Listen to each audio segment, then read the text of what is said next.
Ok, pessoal, sejam todos bem-vindos a mais uma aula de matemática. Aqui quem vos fala é o professor Cláudio Batista. Desde já agradeço por você ter clicado neste vídeo, espero que você assista, goste e compartilhe, faça nosso canal crescer.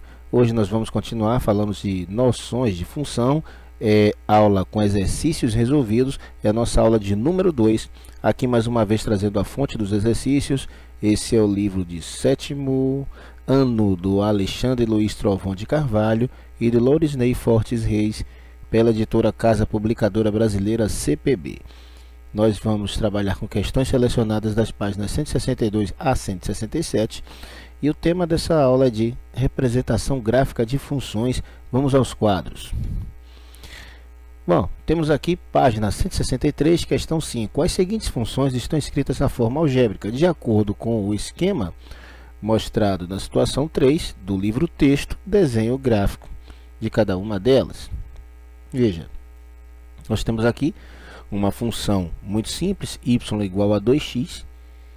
Veja que toda vez, pessoal, que você tiver o número, a letra b igual a 0, né, o termo independente igual a 0, a gente já tem certeza de que essa função vai passar pelo centro do plano cartesiano, ou seja, pela origem.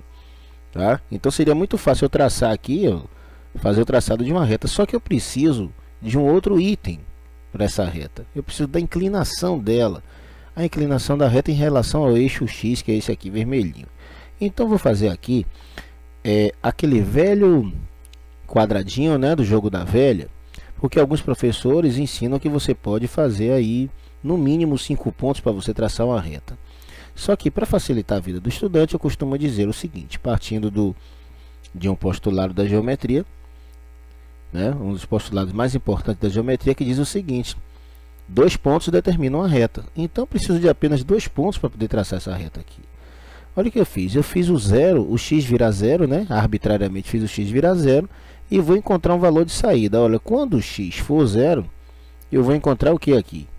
Eu vou encontrar zero também para y. Então, tem um par 0, 0, como eu falei para vocês, ela vai passar aqui bem na origem.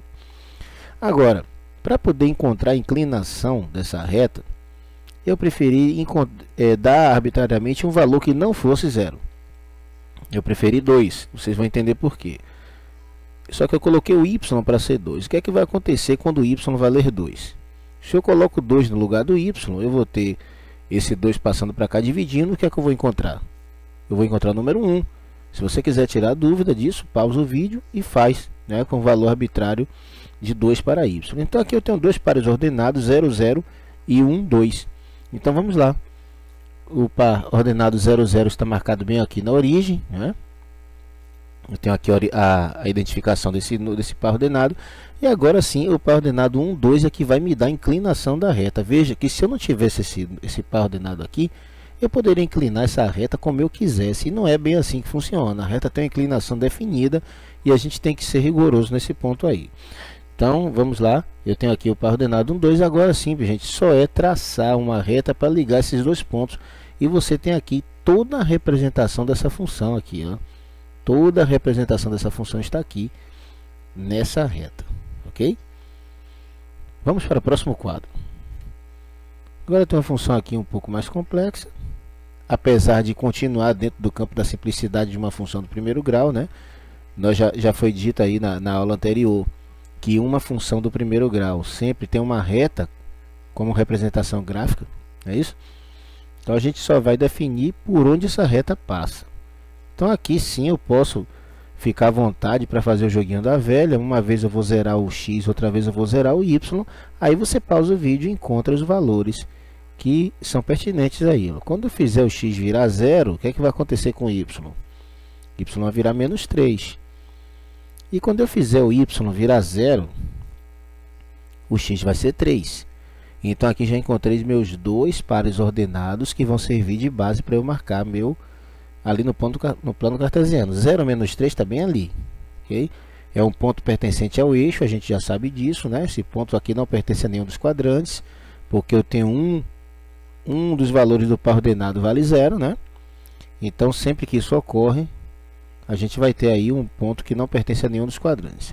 E o ponto 3, 0 também não pertence a quadrante nenhum, ele vai estar ali. Agora sim, só é traçar uma reta para ligar esses dois pontos e eu já tenho a representação gráfica dessa função. Próximo quadro. eu tenho y igual a 4x menos 1. Agora aqui eu tenho que tomar cuidado com o seguinte. Eu quero evitar números fracionários. Toda vez que eu tenho aqui um coeficiente que é diferente de 1, aqui no caso é 4, fatalmente eu vou encontrar uma fração aqui. Como eu quero fugir do número fracionário, eu vou criar o meu artifício aqui. Eu vou zerar o x de início, né? Se eu fizer o x virar 0, eu vou ter 4 vezes 0, 0. Então, para y só resta assumir o valor de menos 1. Agora, para evitar que ocorra a fração aqui, o que é que eu vou fazer? Eu vou arbitrar para o x, para o y, né? Vou arbitrar o valor 1. O que é que vai acontecer aqui? Quando esse 1 passar para o outro lado fazendo a soma, eu vou ter aqui o número 3, não é isso? Eu vou fazer arbitrar aqui para 3. Só que aqui é o seguinte, a gente tem que tomar cuidado, porque se esse x, exatamente, é o x valendo 1, olha o que vai acontecer aqui. 4 vezes 1 dá 1, 4 menos 1 dá 3. Então aqui eu já tenho os pares ordenados. Repetindo aqui, tomar cuidado, porque o número fracionário, não é que seja impossível fazer o gráfico com isso, mas fica com mais precisão quando você encontra um número inteiro, tá bom? Você não tem instrumentos para medir com precisão, então vamos fazer aqui com números inteiros. Então aqui eu tenho 0 menos 1, e aqui eu tenho 1, 3. Pronto, 1, 3 está lá em cima, olha como essa reta é bem inclinada. Então aqui está a representação gráfica dessa função. Outra aqui eu tenho x, y igual a x sobre 2 mais 3. Aqui também eu vou buscar algum artifício para poder evitar o número fracionário. Então eu vou, de início, arbitrar o valor 0 para x. X dividido por 2 vai dar 0. Então só resta para o y assumir o valor 3. Agora, o que é que eu vou fazer para poder evitar o número fracionário? Ora, como meu denominador é 2, basta que eu arrume um número par para ficar aqui em cima. E vai dar uma divisão exata, né? E eu vou somar com 3. Eu vou pegar o número que me traga mais facilidade. 2 dividido por 2 vai dar 1. 1 mais 3 eu vou ter 4. Agora sim eu tenho meus dois pares ordenados. 0, 3 está lá em cima. E o 2, 4 que eu vou encontrar ali. Pronto, agora eu vou traçar minha reta. E está aí representada graficamente a minha função y igual a x sobre 2 mais 3. Pessoal, muito obrigado, espero ter ajudado. Nos veremos no próximo vídeo. Até lá!